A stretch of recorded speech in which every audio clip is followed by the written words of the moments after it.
डंका बजना ही चाहिए ना सबसे ऊपर। नहीं तो बस में ना क्या है।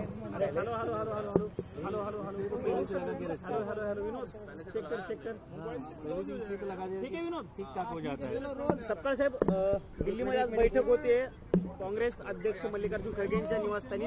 बैठकीचा विषय नेमका काय आहे आणि महाराष्ट्रातल्या बैठकीसाठी कोण कोण आलेला आहे? बैठकीचा विषय जो आहे तो संघटनाच्या बाबतीत चर्चा आहे आणि लवकरच या संदर्भामध्ये बैठक संपन्न झाल्यावर याबाबत मी माझी टिप्पणी करेल।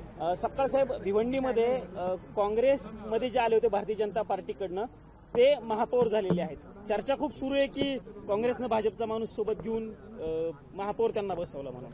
हे जर भारतीय जनता पक्षानं जर इतर कोणत्या पक्षाचा घेतला असता तर त्याला मास्टर स्ट्रोक म्हटलं गेलं असतं।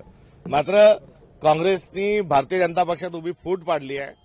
भाजपचा विचारांचा त्याग करून, भाजपचा पक्षाचा त्याग करून त्यातील काही नगरसेवक हे आमच्या सेक्युलर फ्रंटमध्ये ते आले होते आणि सेक्युलर फ्रंटच्या सर्व नगरसेवकांनी एकमताने त्यांचं नाव सुनिश्चित केलंय।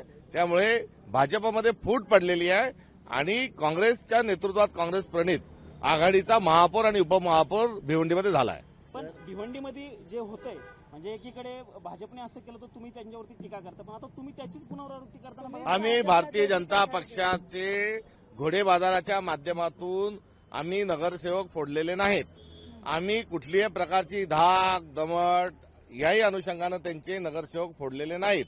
आम्ही ईडीचा किंवा पोलिसांचा भीती दाखवून त्यांना आम्ही फोडलेलं नाही। तुम्ही करता ते लोकशाही आणि ते करतात ते ठोकशाही, आपला तो बाब्या लोकांचं ते कार्ट, असं काही दिसतंय का? नाही नाही नाही, याच्यामध्ये सरळ सरळ विषय आहे। भारतीय जनता पक्षला त्यांचे नगरसेवक सांभाळता आले नाही, हे जो मुद्दा आहे हा आपल्या ठिकाणी थोडक्यात